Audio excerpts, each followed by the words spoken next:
This dude's fate.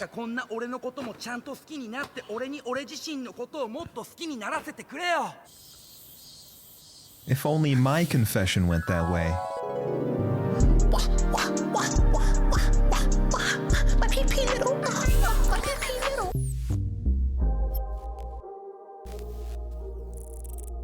Alright, so I was just about to watch the first episode of Solo Leveling, the adaptation of one of my favorite manuals of all time. For gamers, it is awesome. For anime fans, it is awesome. Sung Jin-woo is awesome. But before even having watched it, I assume that this is something that's going to shock people on the same level that a certain anime is doing right now. I'm thinking of Jujutsu Kaisen, because Jujutsu Kaisen is the anime at the moment that is doing the Game of Thrones type of things where you cannot exactly expect a character to stay alive better than Game of Thrones could have ever done. It's on the amplitude of, oh, this character has way too much plot armor. Will he ever survive? Yoink, dead. Main character is sure not to die because he's the MC. He has that plot armor, but how much can we traumatize him?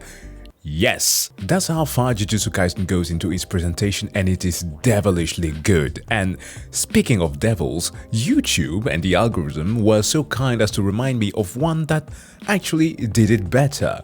Well, I'm talking about Man Crybaby, and this is a video on this very anime by, well, he's not exclusively an anime reviewer, so I wouldn't say that necessarily, but an awesome content creator by the name of Scamboli Reviews that I highly recommend that you subscribe to. He has an awesome editing style that I have been inspired by quite a bit. That being said though, this is his video on Man Crybaby, the anime that traumatized the entire community, so let's check it out.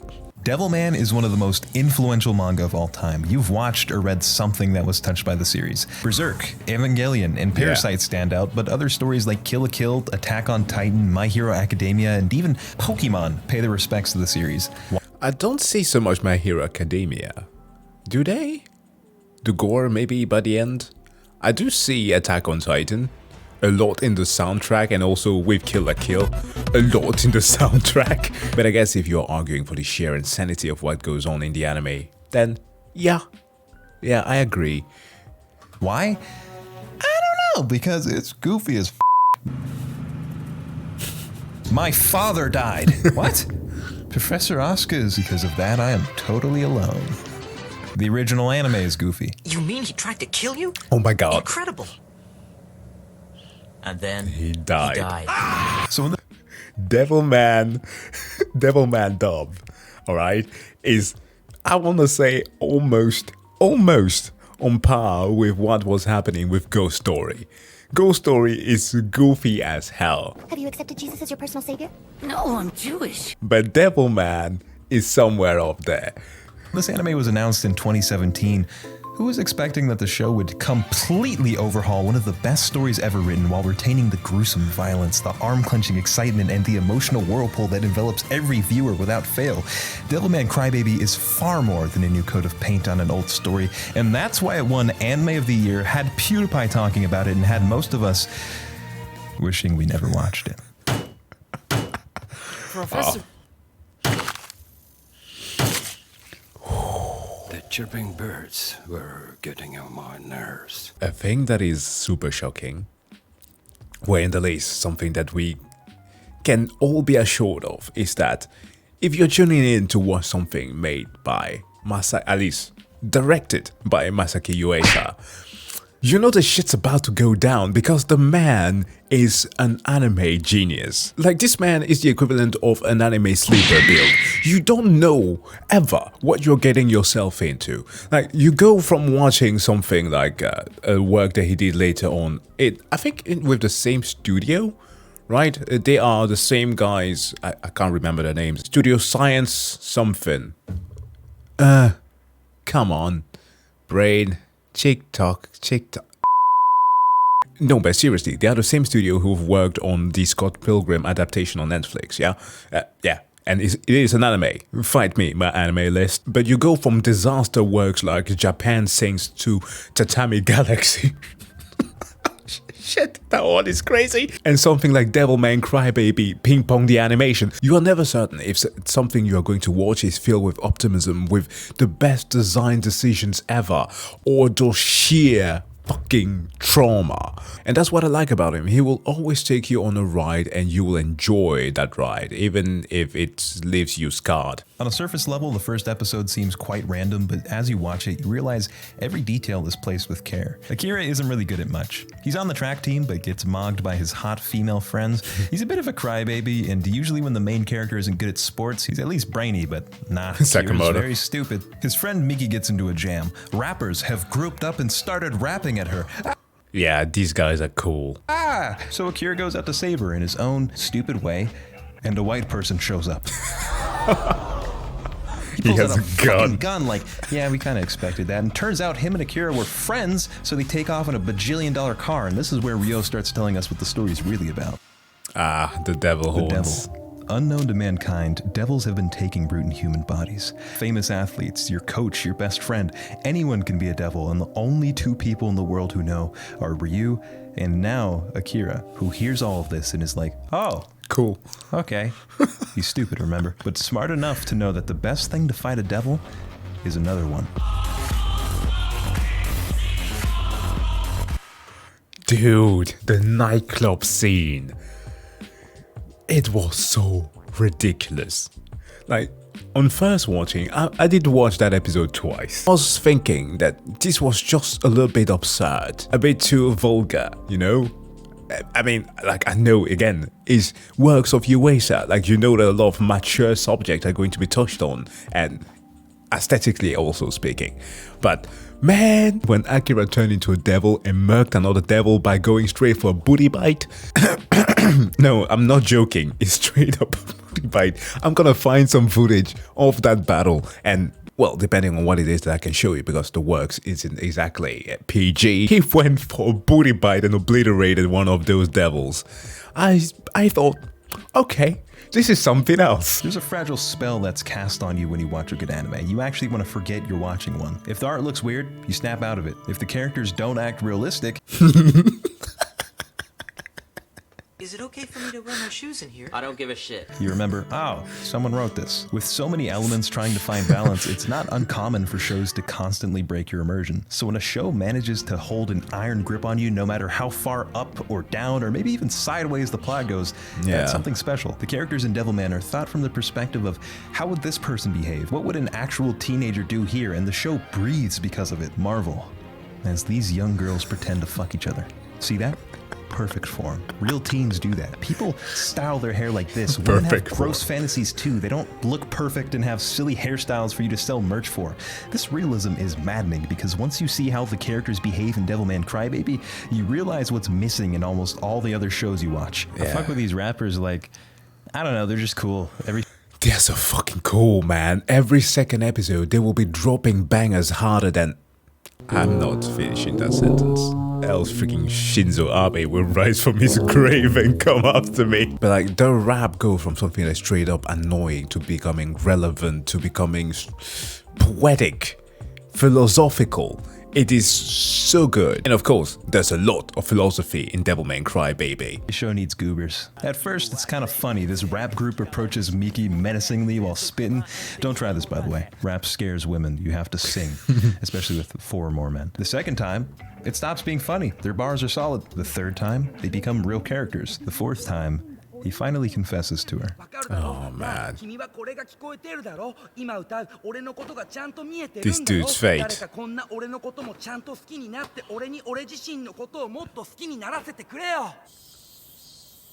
If only my confession went that way.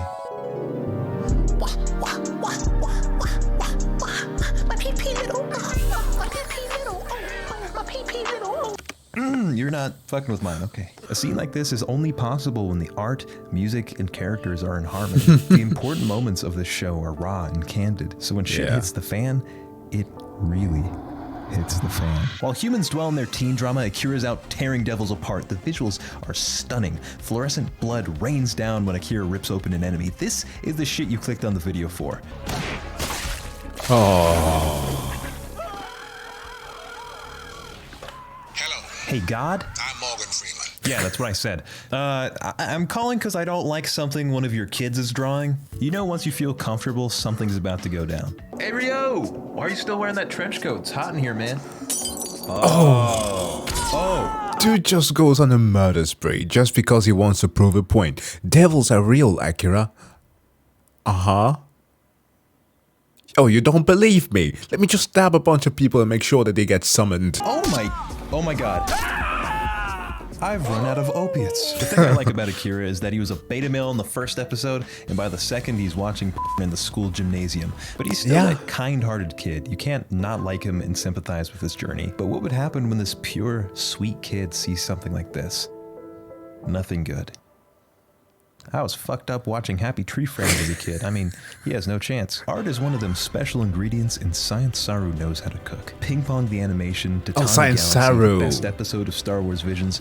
Don't get me wrong, no one gives a fuck about these shows. But they Hey, Star Wars Vision is fucking cool. And also Ping Pong the animation did, but despite the second part of his name, animation being wacky. look great. Just check the color palette here. Do they use normal colors? Because I don't think these are normal anime colors. The nightclub looks phenomenal. It's so unique. Akira's rage and sorrow boils down from his body and rises up to his face. This is thanks to Saru's unique stylization. Having a hyper-stylized show allows a greater range for emotion. You can exaggerate stuff. You can make beautiful things look stunning, and disturbing things really bad. There's a lot of funny bulge and boobies though. But since we're cooking, let me talk about the music. Just as unique as— I'm surprised that he has yet to show any of the scenes where they decided to run like animals. Second funniest part of the show. Everybody were putting like, what's it called?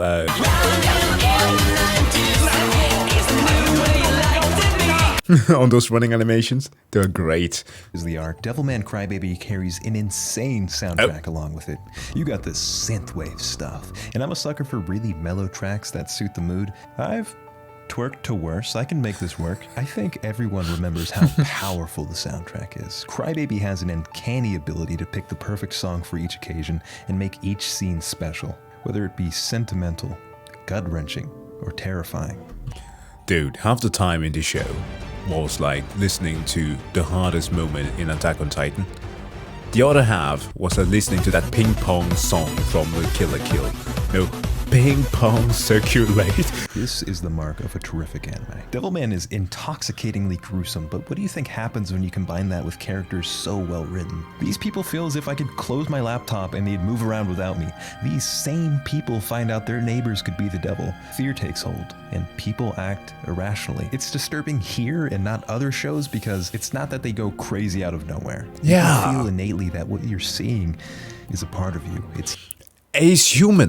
People are freaking out now with what we've got going on. Imagine what would happen if the disease were supernatural. Man Crybaby instills a dreadful feeling that you try to shove to the back of your head, but it crawls to the front as you watch. As the world falls into chaos, you start to lose your faith in humanity. Oh my god, dude.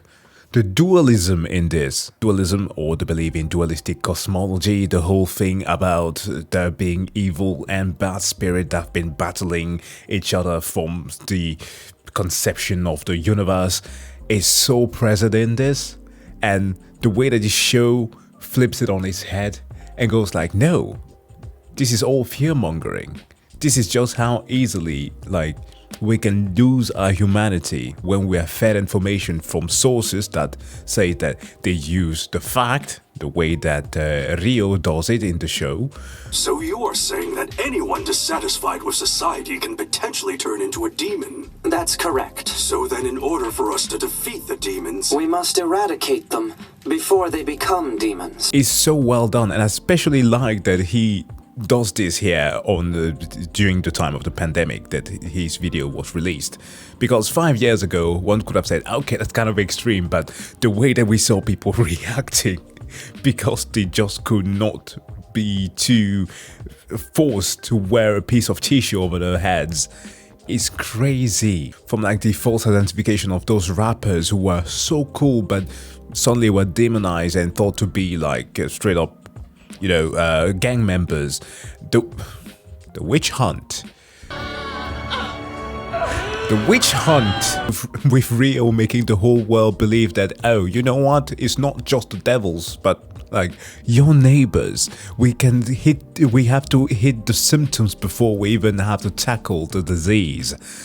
Ah, this show was great. You remember that while the batshit craziness is truly human, so is Akira's kindness. This crybaby who wouldn't change even if the devil himself possessed him. People will help and protect each other. They have before. So, will humanity tear itself apart?